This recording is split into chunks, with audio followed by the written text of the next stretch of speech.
Welcome, welcome, welcome. Hello, I'm your host, Mrs. M. And if you haven't, make sure you click the link below. That way you can subscribe to my channel and not miss out on anything you need to build your business with six figures and beyond. Pow! So I know a lot of you are all caught up in the government shutdown, and I just want you to know that there are a lot of things you can still do during the shutdown. We had one of our students win a $20K delivery order when it came to an IDIQ. So you might want to know what is an IDIQ, and that is when you're a GSA government holder. But this particular student wasn't a GSA government holder. She just ended up doing one of my favorite things, which is what I talk about all the time when I'm mentioning building your business to six figures and beyond. How? One of the things she did is she worked on her OBART, which is my favorite because that's what helped me scale my business to well over six figures. And what that is your O is for your offer, your B is for your buyer, your A is for avenue, your R is for relationships, and your T is for teaming. Now, the R for relationships is the part I'm talking about.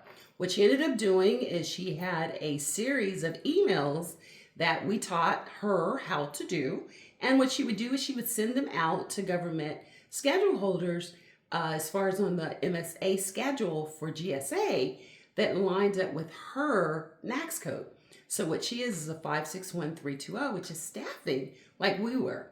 And that worked beautifully. So the key is to make sure that you have everything in order before you need it. And that's what she did. She had her website ready, she had her introduction letter, her capability briefing, and her CAPE statement. And of course, she knew what she was really good at offering, which was staffing. And she really focused on critical staffing because that's what a lot of the government agencies need. So I tell you this to let you know, don't allow what's going on now to kind of make you think that when the government opens, which they can open up as early as Tuesday, that you're sleeping on the job and not being prepared where you can jump right in and get started. So make sure you stay focused, dust off your CAPE statement, your capability briefings, and be ready. Now, if you want to learn more about what you can do to get on the GSA schedule, align up with others that are on the GSA schedule, and be a part of those IDIQ task orders and delivery orders that I'm talking about that are even being going on as far as contracts during the government shutdown, then make sure you join me for my weekly GovCon Lunch and Learn. Every Wednesday at 12 noon, I go over a different subject. So make sure you click the link. There's a registration in there, and make sure you join us. Also, make sure you hit the subscribe button. Look forward to seeing you again soon. Until next time, take care. Bye-bye.